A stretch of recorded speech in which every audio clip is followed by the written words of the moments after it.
श्रद्धा में तर्क के लिए कोई भी जगह नहीं होती, भक्ति में तर्क के लिए कोई भी जगह नहीं होती, क्योंकि तर्क निष्पत्ति चाहता है, निष्कर्ष चाहता है, और निष्कर्ष कभी तर्क से निकल नहीं सकता। और हमेशा हर जगह पर तर्क घुसाना ये बिल्कुल बेवकूफ़ी होगी, क्योंकि हर चीज को, श्रद्धा को और भक्ति को तर्क के खांचे पर कसना बिल्कुल बेवकूफ़ी है। अब यहाँ पर आप देख लीजिए, स्वामी प्रसाद मौर्य ने फिर से एक बयान दे दिया। वैसे उन्हें प्रसाद तो कई बार मिल ही चुका है, क्योंकि वे स्वामी हैं तो लगातार बयान देते ही रहते हैं। और अगर स्वामी वो भी राजनीतिक पार्टी में हो तो और ज्यादा मुश्किल होती है, क्योंकि ये आप समझ सकते हैं कि एक तो पॉलिटिशियन फिर ऊपर से स्वामी, तो ये एक डेडली कॉम्बिनेशन बन जाता है जो कि काफी खतरनाक है। लेकिन ये स्वामी जी के लिए ही मुश्किल है, ना कि किसी और के लिए, क्योंकि अब उन्होंने दीपावली को लेकर के एक बयान दे दिया। वैसे आमतौर पर सनातन पर, हिंदू धर्म पर और हिंदू देवी देवताओं पर अक्सर वो बेहुदा बयान देते रहते हैं, और उनकी बेहूदगी अब बहुत ज्यादा बढ़ चुकी है। उन्होंने बचकानी हरकतें बहुत ज्यादा स्टार्ट कर दी हैं। वैसे आपने देखा हुआ कि अक्सर बवासीर जो होती है वो गुदा द्वार में होती है, लेकिन इनके मुंह में बहुत बड़ी बवासीर है भाई साहब, और इतनी बवासीर है कि बहुत ज्यादा मुश्किल खड़ी हो जाती है।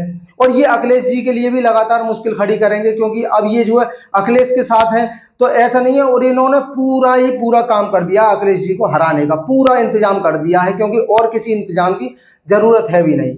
आप समझ सकते हैं, जिस तरफ स्वामी जी हों तो उन्हें हरा कौन देगा, क्योंकि स्वामी ही काफी है हराने के लिए। स्वामी प्रसाद इतने ज्यादा काफी हैं उस पार्टी के लिए हरवाने के लिए कि बहुत ज्यादा। अब देखिए, इन्होंने माता लक्ष्मी जी के लिए, जो कि दीपावली पर आप जानते हैं कि गणेश जी और माता लक्ष्मी जी की पूजा होती है, तो उन्होंने माता लक्ष्मी पर एक टिप्पणी की है कि ये 4 हाथ पैरों के साथ, जिनके 4 हाथ पैर हो, इस तरीके से तो कोई बच्चा पैदा नहीं होता। कहीं पर भी देख लीजिए आप, विदेशों में भी नहीं होता, कहीं पर भी नहीं हुआ, ना ही आज तक हो पाया। तो ये माता लक्ष्मी जी के साथ ऐसा कैसे हुआ? तो ये बिल्कुल बेहूदगी है, बचकानी हरकत है स्वामी जी की।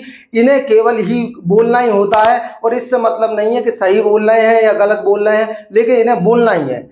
लेकिन मैं आपको बताना चाहूंगा, मैं बार बार यही कहता हूं कि सलीका ही नहीं तुझको, कि ये महसूस करने का जो कहता है खुदा है तो नजर आना जरूरी है। तो आपको सलीका ही नहीं है महसूस करने का, क्योंकि खुदा को महसूस किया जाता है, ना कि देखा जाता है। भगवान को महसूस किया जाता है, ना कि देखा जाता है। हवा को महसूस किया जाता है, ना कि देखने की जरूरत है।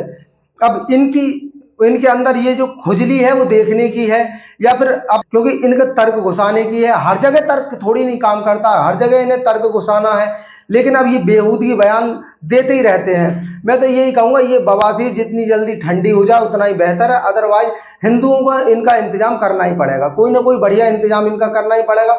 वैसे अब ये हारने की बिल्कुल कगार पर है, और ये बिल्कुल दावे के साथ मैं कह सकता हूं, इस तरीके के इनके सनातन पर, हिंदुओं पर और बेहूदगी देवी देवताओं पर बेहुदा अगर ये टिप्पणी करेंगे तो इनके लिए मुश्किल महसूस होगी, और मुश्किल महसूस हो रही होगी। अब इन्होंने अपनी पत्नी को लेकर के ट्वीट किया, अपनी पत्नी की पूजा करते हुए कहते हैं कि अपनी पत्नी की पूजा कीजिए। अच्छा, पत्नी की पूजा करने के लिए मना कौन कर रहा है? रोज करिए आप पूजा, आज ही क्यों करनी है? दीपावली पर ही क्यों करनी है? दीपावली पर माता लक्ष्मी की पूजा करनी होती है, लेकिन इन्हें उस समय पत्नी की पूजा करनी है। वैसे सारे दिन ये पत्नी को परेशान करते हैं। वैसे अक्सर आपने देखा हुआ, इन पति परमेश्वर और स्वामी जी से लगभग सारी पत्नी ही परेशान रहती हैं। तो ये अब ये दिखावा करते हैं, दिखावा करने की इनकी ये जो है पुरानी आदत है। नमस्कार दोस्तों, इनके साथ क्या होना चाहिए? ये पार्टियां इस तरीके से जीत सकती हैं जो लोगों की श्रद्धा के साथ खेलना है, जो जनता की भक्ति के साथ खेलना है। इस तरीके के धर्म पर से खिलवाड़ करना इनकी जो पुरानी आदत बन चुकी है, और अब तो इन्होंने सिलसिलेवार तरीके से इस तरीके की टिप्पणी देनी स्टार्ट कर दी है।